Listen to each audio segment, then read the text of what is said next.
مہینہ، عظمتوں کا سفینہ، زندگی کا قرینہ، روح مکہ مدینہ، آدمی کو بناتا ہے یہ انسان۔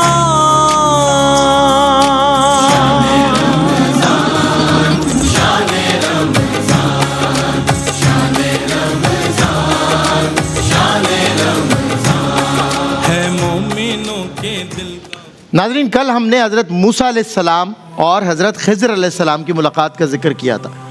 آج انشاءاللہ بات ہوگی حضرت موسیٰ و خضر علیہ السلام کی رفاقت، کیونکہ موسیٰ علیہ السلام کو بڑی خواہش تھی کہ وہ خضر علیہ السلام کے ساتھ کچھ وقت گزارے، اور سفر کی رودات پر بات کرتے ہیں کہ سفر کیسا رہا پھر، کیونکہ حضرت موسیٰ علیہ السلام نے حضرت خضر علیہ السلام سے ملاقات کے بعد فرمایا کہ اے خضر، کیا میں آپ کے ساتھ رہ سکتا ہوں تاکہ سیکھوں آپ سے علم کی وہ باتیں جو اللہ تبارک و تعالی نے آپ کو سکھائی ہیں۔ حضرت خضر علیہ السلام نے انکار کرتے ہوئے فرمایا کہ میرے معاملات کو دیکھ کر آپ صبر نہ کر سکیں گے، آپ کا میرے ساتھ رہنا بہرحال مشکل ہے۔ حضرت موسیٰ علیہ السلام نے اصرار کیا اور کہا کہ میں آپ کے ساتھ آپ کے حساب سے رہوں گا اور کسی معاملے میں بھی آپ کی مخالفت نہیں کروں گا۔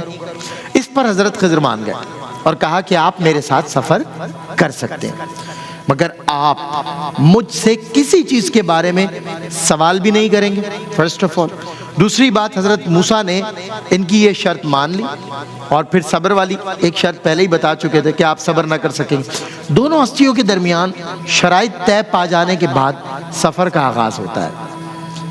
حضرت موسیٰ اور حضرت خضر نے سمندر کے کنارے چلنا شروع کر دیا، یہاں تک کہ ایک کشتی وہاں سے گزری اور کشتی والوں کی نظر ان پر پڑی تو کشتی والوں نے انہیں اپنی کشتی میں سوار کر لیا اور ان سے کوئی کرایہ یا معاوضہ بھی طلب نہیں کیا۔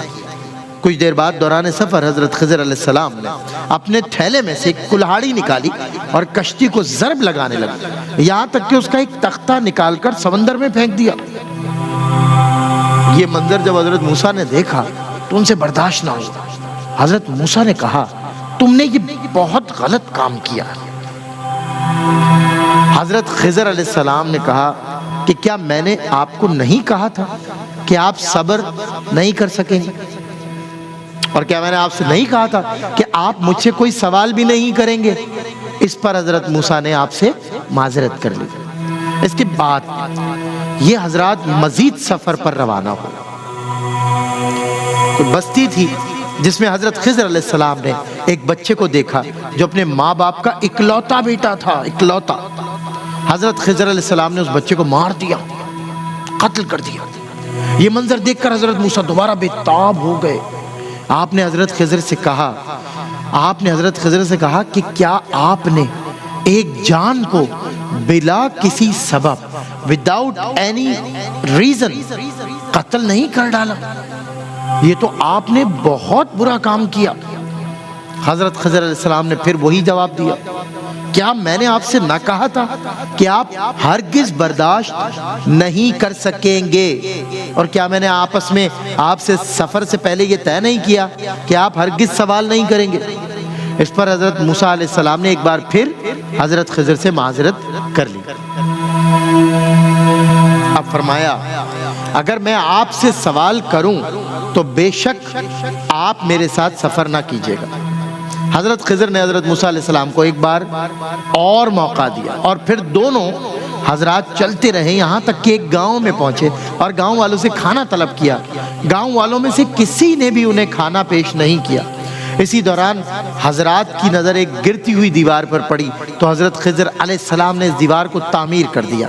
حضرت موسیٰ علیہ السلام گاؤں والوں کی بے رخی اور بے مروتی سے پہلے ہی بہت اریٹیٹ بیزار تھے، لیکن کہ حضرت خضر علیہ السلام نے بلا کسی معاوضے کے دیوار تعمیر کر دی۔ اس پر حضرت موسیٰ علیہ السلام نے حضرت خضر علیہ السلام سے فرمایا کہ اگر آپ چاہتے تو اس دیوار کی تعمیر پر اجرت تو لے سکتے تھے، آپ نے کیوں بغیر کسی اجرت کے دیوار کو تعمیر کر دیا؟ حالانکہ گاؤں والوں میں کسی نے بھی ہمیں کھانا پیش نہیں کیا۔ بس یہ سننا تھا کہ حضرت خضر نے کہا اب ہم دونوں ساتھ سفر نہیں کر سکتے۔ اور پھر حضرت خضر نے اپنے تینوں واقعات کی تفصیل بیان کی جن کے بارے میں موسیٰ علیہ السلام نے سوالات کیے تھے۔